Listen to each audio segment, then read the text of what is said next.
kita bahas. Tonton videonya sampai akhir, jangan di skip karena ada tugas yang harus kalian kerjakan. Oke anak-anakku semuanya, salam seni budaya, salam kreativitas tanpa batas, semangat. Oke anak-anakku, di pertemuan yang kedua ini kita langsung masuk ke materi kompetensi dasar. Di sini ada dua. Yang pertama, 3.1 memahami unsur, prinsip, teknik, dan prosedur berkarya seni lukis dengan berbagai bahan. Yang kedua, 4.1 membuat karya seni lukis dengan berbagai bahan dan teknik. Tujuan pembelajaran: setelah kegiatan pembelajaran pada hari ini, diharapkan kalian mampu: 1. Menjelaskan pengertian seni lukis, melukis dan lukisan. Yang kedua, mampu mengidentifikasi tujuan berkarya seni lukis. Yang ketiga, mampu mengidentifikasi berbagai aliran karya seni lukis. Yang keempat, mampu mengelompokkan beberapa jenis lukisan berdasarkan temanya. Pengertian: seni lukis adalah sebuah pengembangan dari menggambar, biasanya memiliki keunikan atau ciri khas.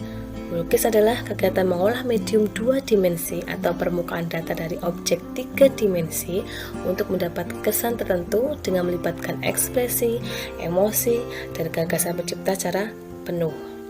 Lukisan adalah suatu pengalaman artistik yang ditumpahkan dalam bidang 2 dimensional dengan menggunakan warna dan garis. Tujuan berkarya seni lukis. Di sini untuk tujuan berkarya seni lukis dikelompokkan menjadi 4 antara lain. Yang pertama ada tujuan religius, tujuan kritik sosial, tujuan ekspresi, dan yang terakhir ada tujuan komersial.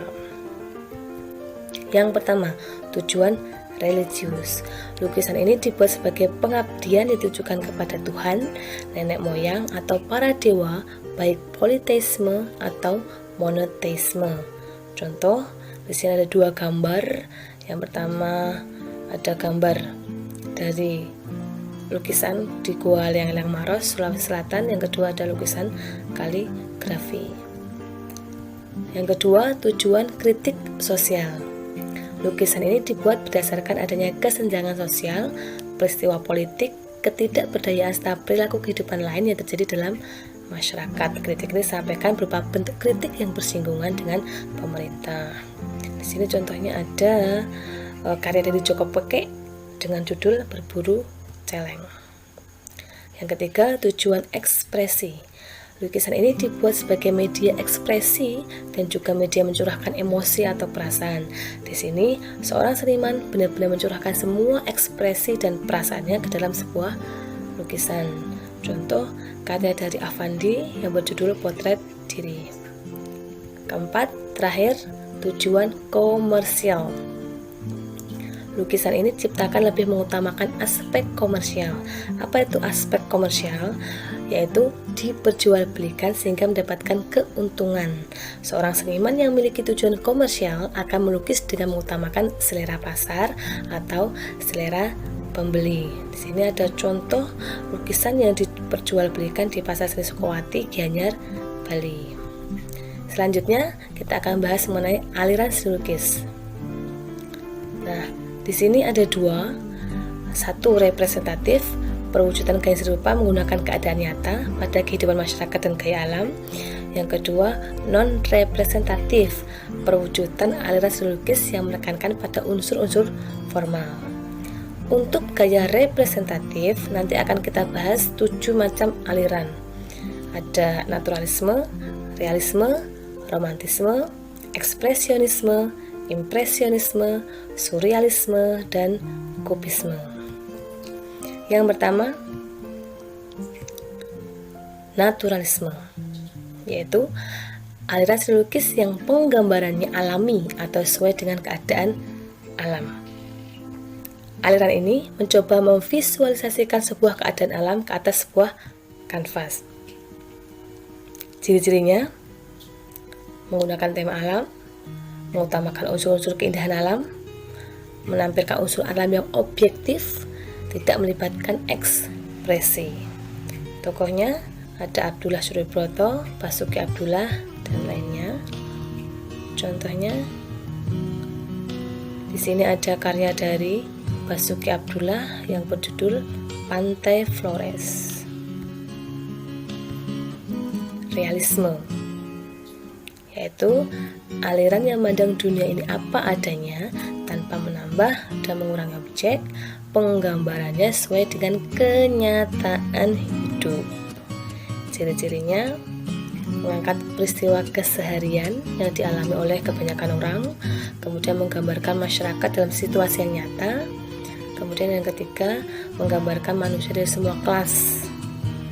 Tokohnya ada Trubus, Wartoyo, Tarmizi, S. Sujoyono, Dullah, dan lainnya. Contoh aliran realisme, di sini ada karya dari S. Sujoyono yang berjudul Ngaso. Yang ketiga, romantisme, yaitu aliran serupa yang bersifat imajiner. Aliran ini melukiskan cerita-cerita yang romantis, peristiwa yang dahsyat atau kejadian yang dramatis. Ciri-cirinya imajinatif, kemudian mengandung cerita yang dahsyat dan emosional, mengandung kegetiran, kemudian pencitraan, memiliki kualitas dreamlike seperti mimpi. Tokoh ada Raden Saleh, Turner, Francisco Goya. Contoh aliran romantisme, ini ada karya dari Turner. Yang keempat, ekspresionisme, yaitu aliran seni lukis yang penggambarannya sesuai dengan keadaan jiwa sang perupa yang spontan saat melihat objek gambarnya. Aliran ini mengutamakan ekspresi individu seniman terhadap apa yang diingat dia dan dirasakannya. Ciri-cirinya tidak mengutamakan kemiripan objek, mementingkan ekspresi jiwa dari individu seniman, menggunakan warna sebagai simbol untuk suatu hal, bukan hanya sebagai pewarna objek saja. Tokohnya ada Vincent van Gogh dan Affandi. Contohnya ada karya dari Affandi yang berjudul Grapes and Watermelon. Yang kelima, impresionisme, aliran seni lukis yang hanya melukiskan impresi sekilas dari subjek yang dilukis. Ciri-cirinya gambar lukisan tidak detail, hanya tampak mirip, kemudian menggunakan teknik kuas yang disebut dengan dab. Kemudian tokohnya ada Claude Monet, Georges Seurat, dan sebagainya. Contoh aliran ekspresionisme, di sini ada karya dari Claude Monet. Lanjut, surrealisme, yaitu aliran seni lukis yang menggunakan bentuk dan warna seperti dalam mimpi. Ciri-cirinya pencitraan seperti dalam mimpi, kemudian membuat gambar objek nyata dalam keadaan tidak nyata, memiliki kontras tinggi. Tokohnya ada Salvador Dali. Contohnya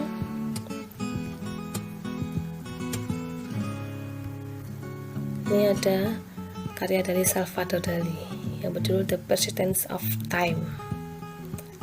Terakhir ada aliran kubisme, yaitu aliran seni lukis yang mengungkapkan segala bentuk yang terwujud dari sebuah benda-benda geometris, bisa kubus, bola, segitiga, kerucut, dan lainnya. Ciri-cirinya jelas menyederhanakan objek menjadi mirip dengan bentuk geometris, kemudian melakukan deformasi, dekonstruksi terhadap objek yang dilukis.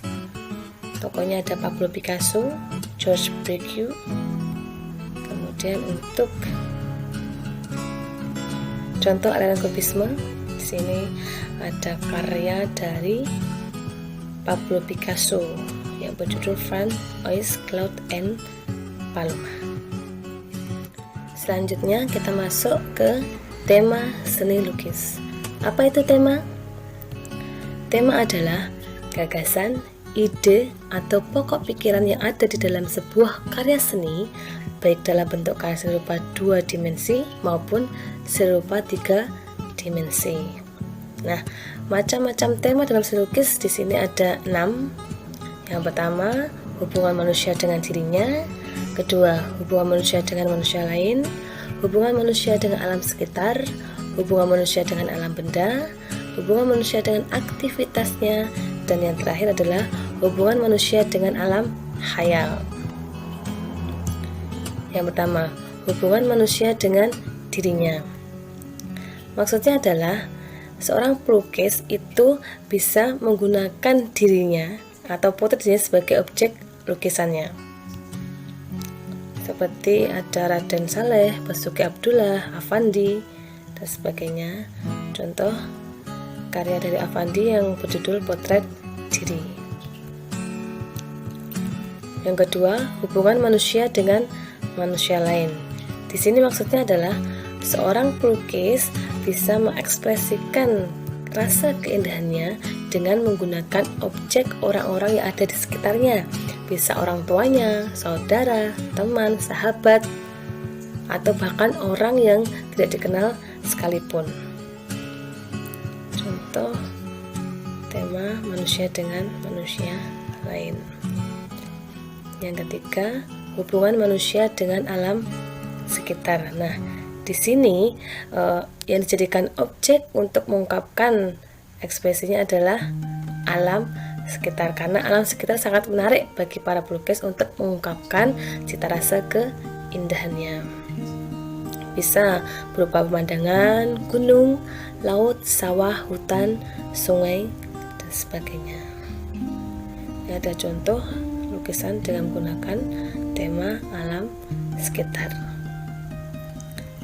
Yang keempat, hubungan manusia dengan alam benda. Benda-benda yang ada di sekitar kita pun bisa dijadikan sebagai objek lukisan.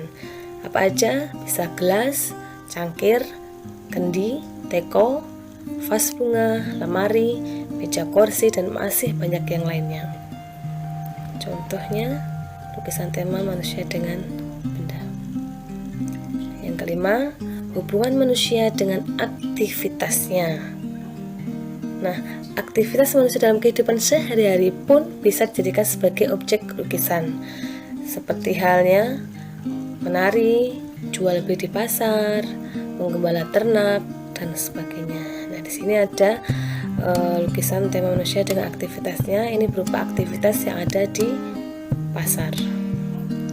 Yang terakhir, hubungan manusia dengan alam khayal. Ide yaitu imajinasi atau khayalan sering melintas dalam pikiran kita. Nah, khayalan yang muncul di benak pelukis dapat diwujudkan dalam suatu karya seni. Ini adalah contoh lukisan tema manusia dengan alam khayal. Oke, terima kasih anak-anak. Pelajaran untuk hari ini cukup sekian. Selamat belajar. Stay safe, stay healthy, stay at home. Dan terima kasih. Jangan lupa nanti ada tugas yang akan diberikan oleh Bu Yanes, dikerjakan dengan sebaik-baiknya, kemudian dikumpulkan di folder tugas. Terima kasih untuk hari ini. Sampai ketemu di pertemuan selanjutnya. Wassalamualaikum warahmatullahi wabarakatuh.